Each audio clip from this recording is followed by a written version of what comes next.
Today's Jasiri sits at the intersection of safety, democracy, and representation, three pillars that shape how Nigerians experience the state, both in their daily lives and at the ballot box. Now, we begin with a story of relief, but also deep concern. The rescue of kidnapped Nigerians following sustained security operations across parts of the country.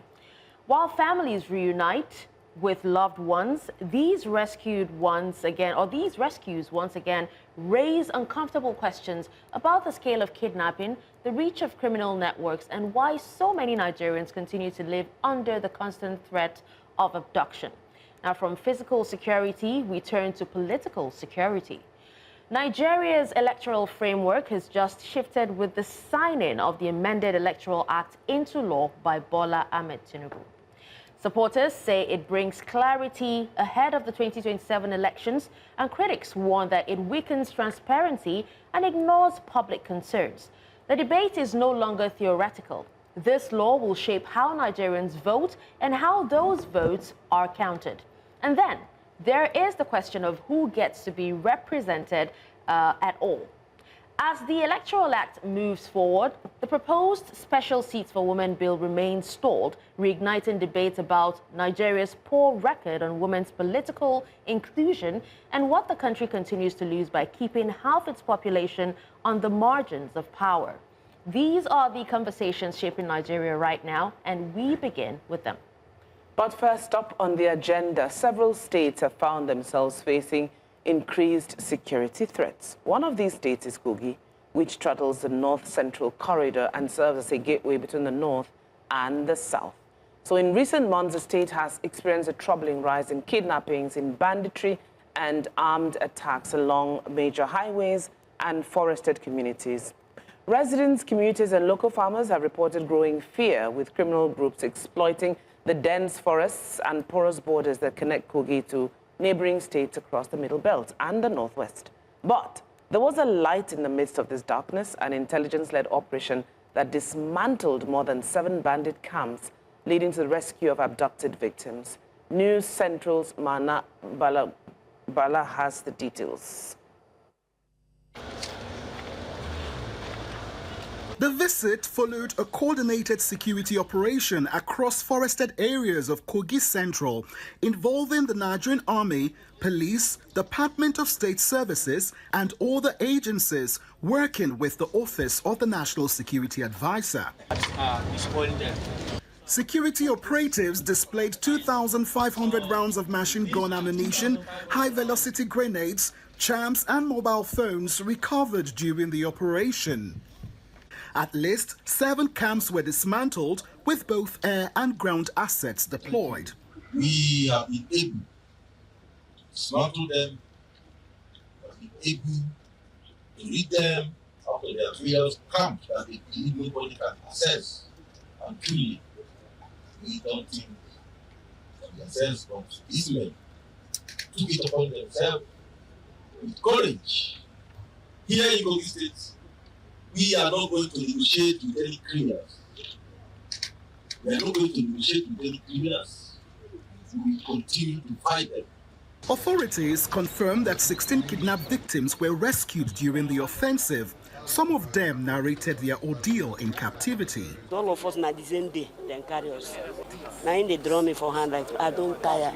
9 days, no water, no food. So being as a military personnel, they tied me with a chain, so that I cannot be able to escape, or if there is any opportunity I will get to collect raffle for there, I cannot be able to operate. The challenges I faced there was, many of them are saying they want to marry me.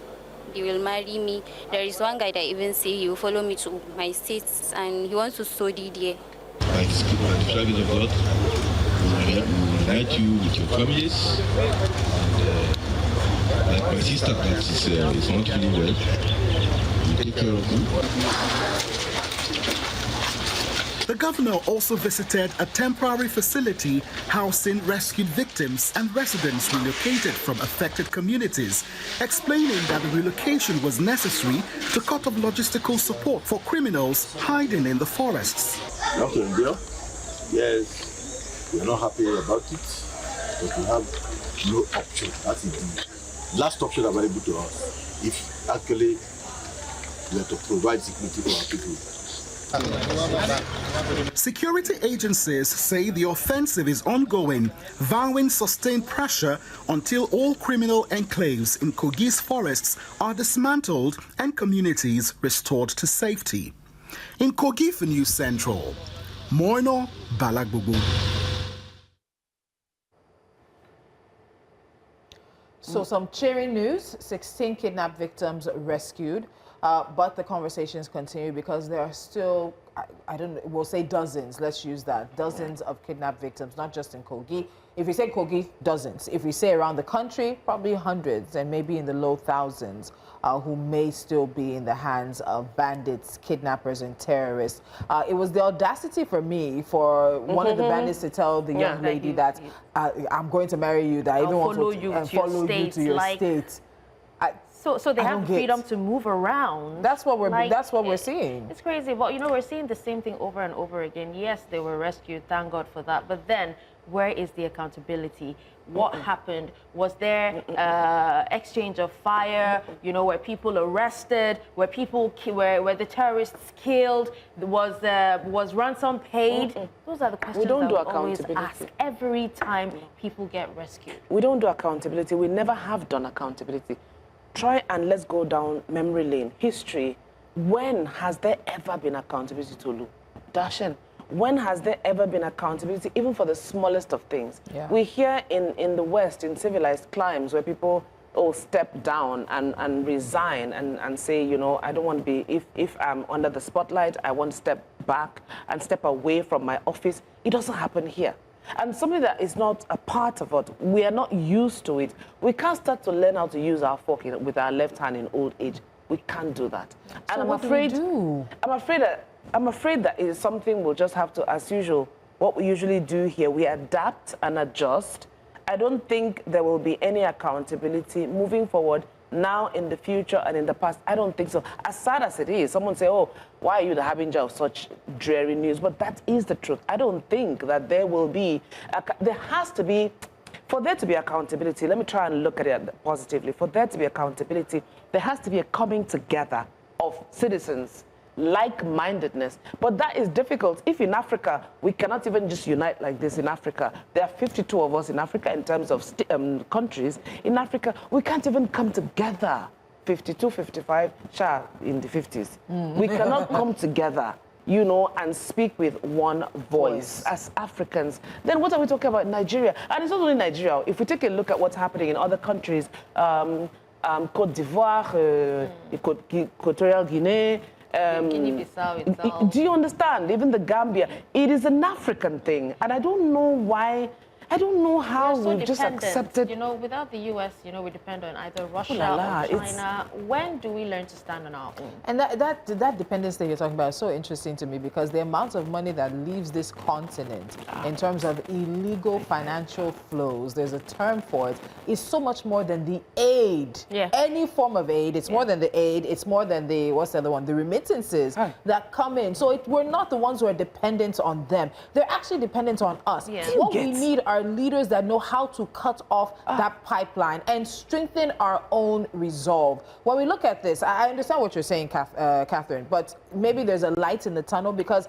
remember the Owo massacre that happened a few years ago. The suspects, I think about between 7 or 9 of the suspects are in court. They're facing trial. People think there are many more suspects that need to face trial for that massacre, but it's a step. We're seeing people now face trial for that, but people want to see more people face trial. Dashin asked a very valid question. The 7 camps that you destroyed, are you telling me you didn't capture anybody? Who's going to go on trial for being part of these groups that kidnapped people, that have probably raped people, that have killed people, that have the audacity to tell a young girl, "Na me go marry you"? Like, can you understand that? I think I saw somewhere a few days ago that the U.S. Posted names of financiers of terrorism, Boko Haram, in the U.S., who are based in the U.S. What is being done to them? If they're based in the U.S. will have to handle that. But they'll need to do what the same thing like the U.S. does, which is even if you're not based in the U.S., we're sanctioning you, we're finding your accounts, we're blocking them. Any businesses you're associated with we're especially restricting. in Nigeria as well. But let's see what comes of that list. I haven't seen that list, but let's see what comes of it. So we're going to go on a break now. It is cheering news to know that 16 victims have been rescued, but it's also depressing to think about the number of people who continue to be held captive, and even looking at the place where they're placed. People who are displaced, rescued victims who are being treated, and seeing how so much has changed for them. We have a comment coming in. Let's take that on WhatsApp right now. This is from Tim Kim, who says the Kogi State government is just posing for the cameras. The whole forest is the camp. These people are laughing at all of us. They will just move to another part of the forest. And we continue to hear about how dense the forest is, how difficult it may be for security agencies. But nothing is difficult if you are determined. And governors, leaders, politicians, whoever they may be, must be determined to continue to protect the lives and the properties of Nigerians. All right, a break now, because when we come back, despite protests, public pressure, and civil society warnings, President Bola Tinubu signed the amended Electoral Act into law. So the question is no longer should it happen, but what happens next? When we return, we examine the implications of this law and whether Nigeria's democracy is better protected or more vulnerable because of it. The country director of ActionAid Nigeria, Andrew Mamedu, joins us after the break.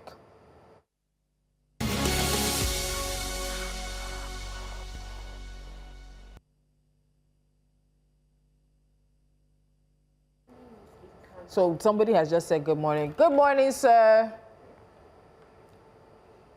I think you're muted. We can't hear you. I can hear you. Okay. You should be able to hear me now. Yes, we can hear you now.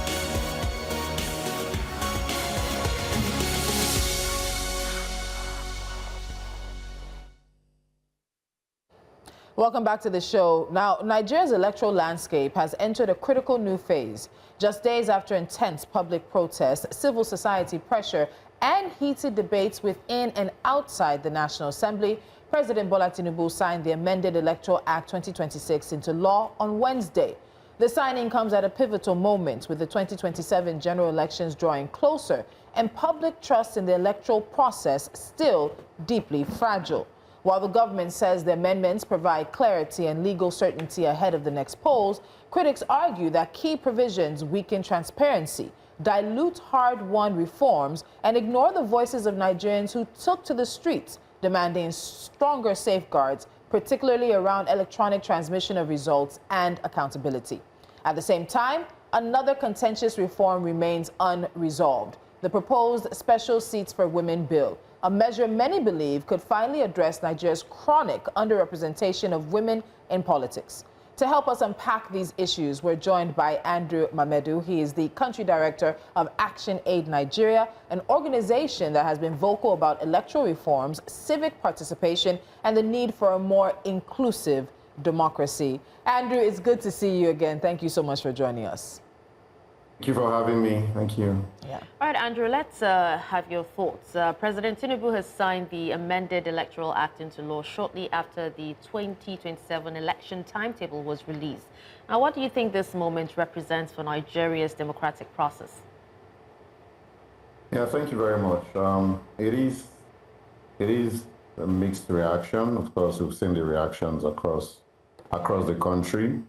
However, it's a sad one for us in civil society and major citizens of Nigeria, focusing on the key aspects that we were expecting would be positive at the end of the day, will come out positive at the end of the day. In history, Nigerian history, this ranks as one of the fastest bill that has been signed into law. Less than 24 hours, the bill was signed immediately after it was passed by both chambers of the assembly. Less than 24 hours. So let me explain. So the law allows that the president has got 30 days to either sign it or reject it. And if it does not sign after 30 days, then automatically it's taken as it becomes law. And in less than 24, what happens within that 30 days? So it means the Attorney General of the Federation the chief law officer of the country will look at it and ensure that there are no ambiguity, is not in contradiction with any other existing law, particularly the Constitution, which is the grand norm.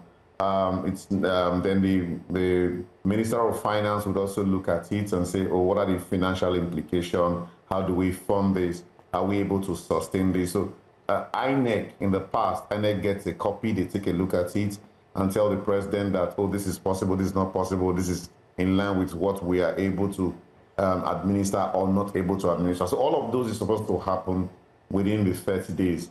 But apparently, it looks like this particular act, the executive were working hand in hand with the legislators to pass it. And do not forget that the history of, look at the history of the law of this particular act. The House of Rep passed theirs in December, the first version, which was friendly to what citizens were demanding. And of course, the Senate came with their own controversy, and the first one that was passed, the first one that was passed was different from what the House of Representatives had passed. So they had to send it to the conference committee. The conference committee had a meeting. It now had to go back to both houses. And of course, the House of Representatives, in this instance, they jettisoned what they had passed and went majorly with what the Senate had passed. The only thing that they changed was the 300 days. So 300 days for date of announcement of the whole electoral cycle. Now, what is the implication of this?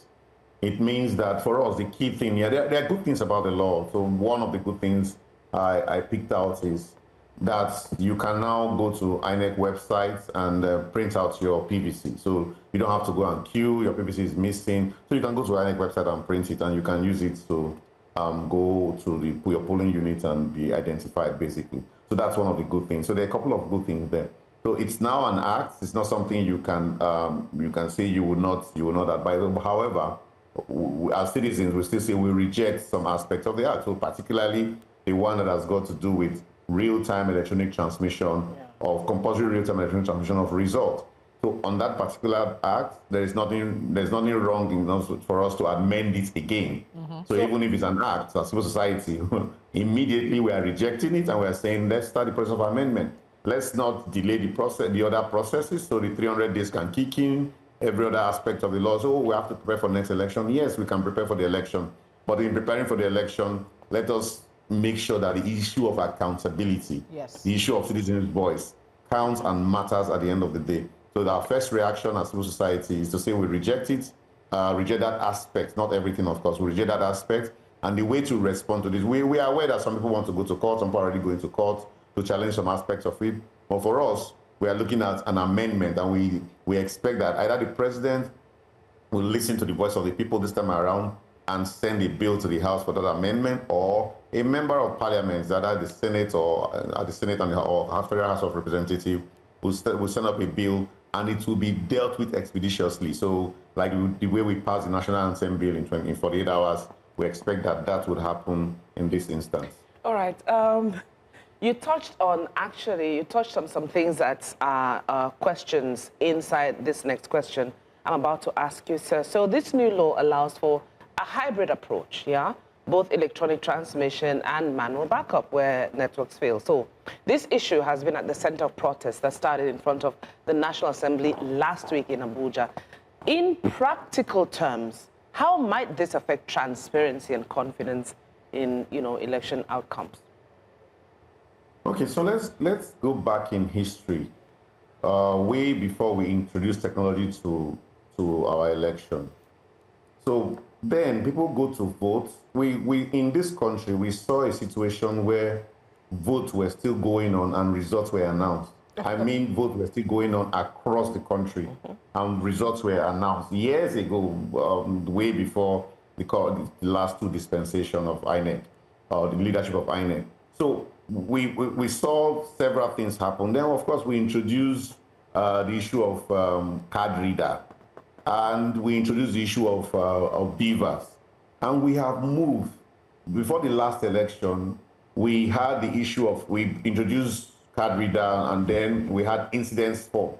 And politicians still found a way of manipulating the election at the polling units and incidence form were just reproduced, and number of votes that were not available were counted for some of the, of course, whoever it had nothing to do with one political party, so it was across board. So the issue of card reader incidence form was used to manipulate elections. So it was manipulated at the point of voting, thumb printing. But in the last election, Electoral Act of 2022 then amended that and said that, okay, you know what? You must be accredited. And the way you must be accredited is by the beavers. So the beavers machine has two options, either fingerprint or facials. Yes. So with the fingerprint or facials, you are accredited. And if the machine is not able to function in that polling unit, guess what? It is even suspended, and another beavers will be reprogrammed, because those machines are programmed and geotagged, meaning that it can only function in a particular spot at a time. It can only function in that location where it is programmed for at a time. It's got safeguard. With or without network, it can work. So it can accredit all the people within that polling unit with or without network. So with that, we moved away from being able to manipulate the results from the voting points of view. Then, of course, the other point was now in the transmission. When people cast their votes, and you say, oh, total number of votes for the party A is it's 500, total number of votes for party B is 120, and all of that. And they count it, and people sign and all that. But guess what? That form, the Form EC8A, as soon as it is signed and is taken to the collation center, magic happens. 500 turns to 5,000. 120 becomes 108 or 102. So magic happens, some manipulations happen, and the wishes of the people, there is no longer transparency, there is no longer accountability. The wishes of the people is now tampered with. So that became our weakest link in our election cycle. And we said, how do we deal with this? And we said, can we use the technology? We're not going to invest so much in it. We've been using it in the past, and in the past, INEC had introduced iRev. Yeah. iRev is a viewing portal, and that same technology is used to transmit to the viewing portal, which is iRev. That same technology, which is the beavers, is also used because once you snap the result, you send it to iRev, which is the viewing portal for the public, and also you use it to also send to the collation system, which INEC also uses in the collation and comparing the results that comes with the Form EC8A. In Imo, Kogi, and Bayelsa State, we had up to 94, 93, and 89% respectively in terms of all the results that were uploaded from the beavers to iRev. So if iRev could have 89%, which is the worst we had in Bayelsa, which is a very difficult terrain, then, and it was not compulsory, it means that if we make it compulsory without any condition, I think the challenge is the condition to say that let's resort to from EC8A if technology fails. Technology, yes, might fail. We're not saying it will not fail. We did it in the Senate, we did it in the House of Rep, but of course there were glitches at the presidential level, which INEC is mandated to investigate and come back to citizens on. So these are clear cases or clear evidence that shows this is our trajectory, this is where we are coming from, and where we ought to be going to. So now coming back to now tie it to failure of technology and saying let us resort to this, it is now giving room for politicians to focus on failure of technology and force us to use. You will see what will happen if this remains. What will happen, we predict what will happen in the next election is that you will see a lot of results being read and used from EC8A will not be used to declare results, and those forms are already probably would have been manipulated in transit, and that is where the power of the corrupt politicians would lie. But we want to remove that. We want to retire corrupt politicians. We want to give power to the people. Let their votes count. Remove that condition, remove that clause. Our machine, INEC has said it over and over. This morning I heard in the headlines, the telcos say that no, they've got the capacity to cover every polling unit across the country. So I was actually coming to that because I was looking at it as well. The headline from The Guardian is telcos reject objection to e-result transmission, insist on national coverage. And then there's an interesting headline from the Vanguard as well, which talks about a particular document that was released in 2021 from the Independent National Electoral Commission in regards to the official position of INEC when it comes to transmission. And it talks about picking out a number of things. This was a document signed by Professor Mahmoud Yakubu on Thursday, September 9, 2021, and demonstrates that INEC already had the capacity to transmit election results electronically. Contrary to, according to the Vanguard, the misconceptions popularized by the current members of Nigeria's National Assembly. I want to ask a quick question, but I also want us to hear from the President, Andrew. We have a quick blurb of what the President said as he had signed, so let's take a listen to that. When you look at the crux of various arguments, maybe Nigeria should question our broadband capability. How technically are we today? How technically will we be tomorrow to answer the call of, either read time or no? Andrew, I want to hold your reaction. When we come back, we'll see what you think about that. The president questioning Nigeria's technical broadband capacity and capabilities in 2026. And I'll add to what he said as well. Let's continue this conversation after the break.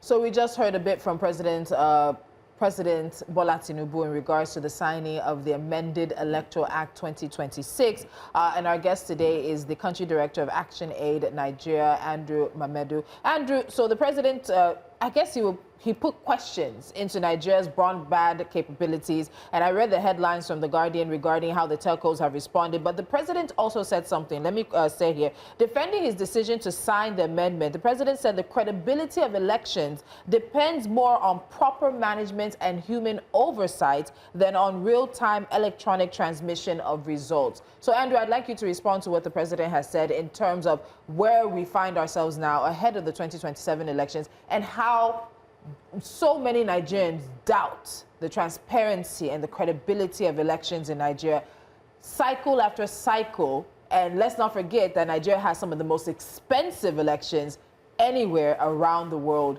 year after year. Thank you very much. If you look at this year's INEC budget, total budget, it's over ₦1 trillion. Has been budgeted additional 200 billion plus for technology. Year after year, we've been investing in technology.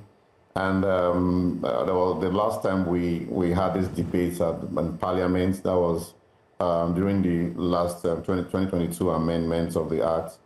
There was a conversation around the coverage. And of course, we heard that we had 98% coverage of our polling units where we need to do the transmission.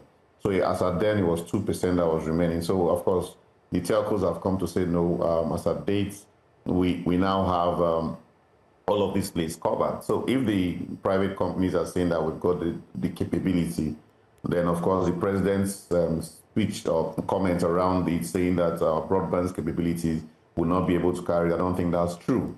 The beavers works with as low as 2G network, so it doesn't require 5G. So as low as 2G network, 3G, the beavers would function. That's one. But most importantly, I think this is, let me paint a picture for us. INEC has got over 1 million polling units, 960,000 registered voters, 800 and something thousand come out to vote. That's India, sorry. India has got all of these, and they still go ahead to do electronic voting and electronic transmission of results. But how do they even do it? They do it offline. So they do it offline. You go to vote in your polling units, like just same like our beavers. You go there, you print, you vote, and it's captured. And the results are collated and calculated. However, it is only uploaded once the machine gets to their collation center. That's when they connect to the internet. So they don't bother connecting to the internet in the community. You don't need internet to be able to do those. So our beavers also does not need internet to snap. It's your phone. Your phone can snap. You don't need internet to snap. Then upload it to its internal memory. I think that's what we need to say. You upload it to your internal memory, and once it is in that internal memory, you can no longer tamper with it. I think those are the truth we need to put in the public. You can no longer tamper with it until you get to a network area. So even if you are looking for 3G or 4G or 5G, you will then get it along the way. And once you get those 5G, of course, what you have snapped gets uploaded. It's a picture. We make it seem as if it's, yes, the president talked about things being done manually. We are voting manually, we are counting manually. Perfect. And we even record it manually. But at that point, we have witnesses. We have people watching it. We have people accrediting and saying, yes, we agree with what you have recorded as 510 as for this party, 200 for this party. People have signed, the police, all of that, agents, party agents have signed. They agree with you. And then you snap it. So what should be the authenticate the real thing that would be used, that should stand at the end of the day, is that copy that has been snapped and has gone into the memory of the beavers. If we have it in the memory of the beavers and there are contradictions at the end of the day, so if the form ECA that gets to the collation center says something different, which one should you then believe? Naturally, you should go for the one in the beavers, because that was what was snapped. It has a timestamp. It has it's geolocated. So all of those are handled in terms of technology. Technology has advanced.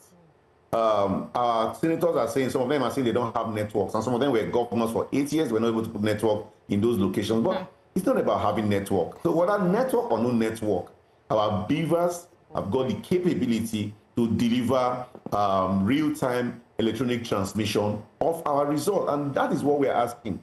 That clause, when we go to court, the court will rely on that court clause in future election and say, since this clause is here and you use Form EC8A as the last option because the one that was taken in the polling unit was different from the Form EC8, because all this policy just simply says, it says that if there's contradiction, pick from EC8A. That's what this policy just simply says.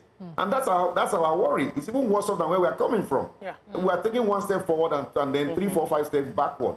And that's why for us as civil society, we reject that particular clause. And we are going to, of course, in the next couple of days, we're going to hear from organized civil society groups on the actions that we require. And like I said, we are going to challenge this. I'm going to push for an amendment. Okay. You can have an amendment for a law that just came out. If it's not right, citizens is not speaking the will of the people, then citizens will call for it. I was in the process about 3 days ago. Yeah. And the spokesperson of the House of Representatives, Representative Akin Rotimi, yes, Jr., he came to address us. He addressed the women's group that were talking about the seats, the special seat for women. And he also came to address the group talking about the electronic transmission of result. And when he was talking, a lady stood up and said, "Sir, you guys have failed us repeatedly." I looked at her face, and you could see the tears in her eyes. Rotimi was saying that, trust us, trust the system will work. The lady said, why should we trust the system? Over and over again, we have trusted the system, and you as our representative and as our senators, you have failed us. What makes us so sure you will not fail us again? And guess what? She was right. They failed us again. And this time around, Nigerians would not just fold their hands and watch. Of course, Nigerians are going to respond, and Nigerians are going to look at what relevant actions. Civil society, and a citizens group, we're having conversation. We're having meetings. We know we are rejecting it. Andrew, I would also, love to hear your thoughts on, the Senate using voice vote to vote on such a critical issue. I mean, don't we deserve to know, how the National Assembly members voted? We invested a whole lot in technology, coincidentally, in these facilities. So in the Senate and the House of Rep, Of course, they told us that they've fixed those things, they've tested them, they are working. When it comes to constitutional amendment, they are going to use those systems for voting. And we've seen, at least this last one, the Senate, we saw Senator Abaribe calling for the division of the House. So division of the House means that people need to, and of course their law allows that. Division of the House, that means that you need to speak and let us know where you stand. And it was very, I don't know what was the intention of the Senate president. The way he put the question, he was kind of trying to indict those that were against what he was trying to pass. Yeah. And he said, those that do not want alternative, so that if the beavers fail or if the electronic transmission fail, then election will just collapse. The way he put it, that is not what it is. He's misinterpreting facts. And he's a Senate president. You do not, because you want a particular position, who is afraid of electronic transmission of result? That is the question. That's the question. PC has got 30 states as it stands, governors. But guess what? Those 30 states are individuals. It's just one person. Yep. So let the voice of the people. So who is afraid? If APC or any political party is afraid, let them test the will of the people. Let the people's voice count. That is the road to good governance for us. So if you put a policy, we can enjoy it. We can enjoy the policy for 4 years. But after 4 years, guess what? If the people are not happy, they will vote you out. Their vote will count. That is the whole essence of this. We all love Nigeria, but we want a better Nigeria for all of us, for our children and children's children, for generations to come. I think that is where all of this debate is all about. Yeah. So voice vote, of course, is not supposed to be. It's supposed to be alien to our democracy. To democracy, you're supposed to count and say this is it. You could see what the speaker did. Tajudeen. We had more nays than the yay, but at the end of the day, what did he rule on? He ruled on yay. The yay had it. What would you say about that? Because Andrew, let me you are not using technology that is available. Andrew, let me interrupt you here a little bit, because this Electoral Act controversy will continue to unfold. I mean, we have not even scratched the surface. But another equally important issue that is gaining urgency, the reserved seats for women bill. This constitutional amendment seeks to create additional legislative seats exclusively for women in the National Assembly and state assemblies, addressing decades of systemic exclusion and underrepresentation. And as it is, we rank among the lowest in the world for women's political representation, with women holding less than 5% of elective offices. Advocates argue that expanding women's reps is not only a matter of equity, but also one of democratic legitimacy and better governance. So, despite strong public support, delays, and differences in how the bill should be structured, all these have slowed its passage. The question facing lawmakers now is simple. Can a democracy truly claim to be inclusive when half its population remains excluded from meaningful political participation? How would greater female representation strengthen the country's democratic institutions and policy outcomes, Andrew? Thank you very much. So first of all, the first thing we need to note is that representation is a right, it's not a privilege. So if it's a right and we've got half of the population being women, it is then logical to expect that you have more women participate beyond just the less than 5%. We have 14 state houses of assembly that do not have one single female represented in the parliament, one.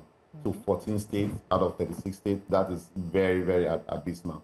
And beyond that, the percentage at the federal level it's been reducing. It's been going down. It's been reducing.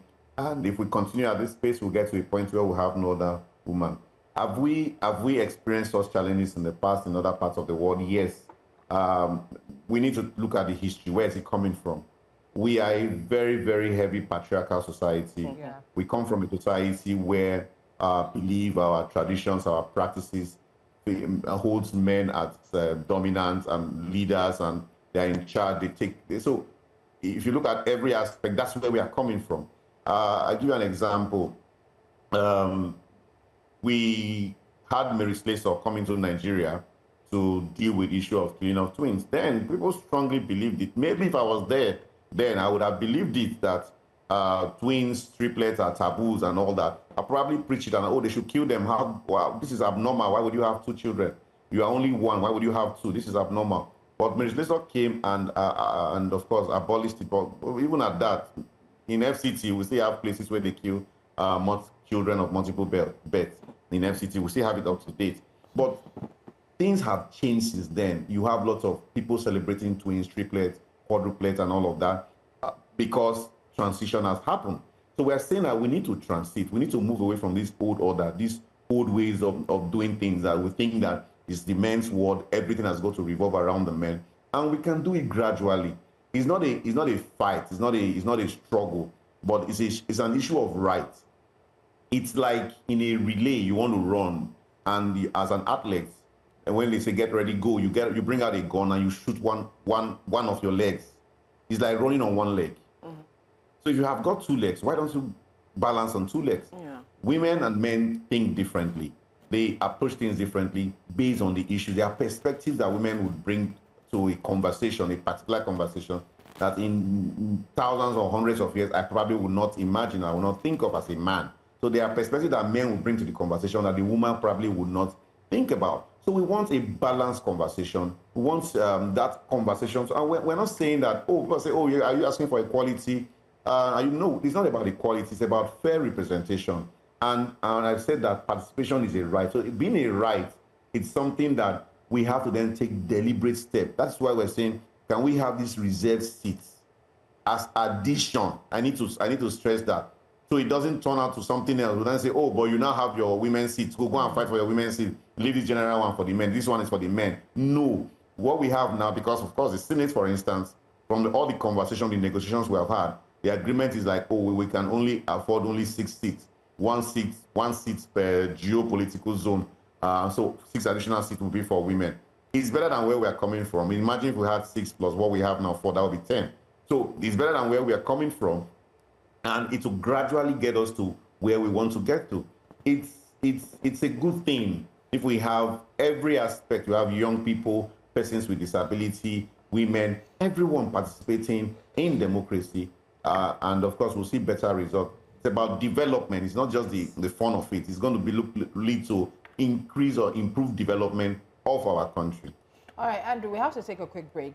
You've partially answered the next question, which was looking at sort of like the political, social, or structural issues that this bill has faced. But when we come back, we'll take on another part of the pushback that the special seats for women bill has faced in Nigeria. The conversation continues after this.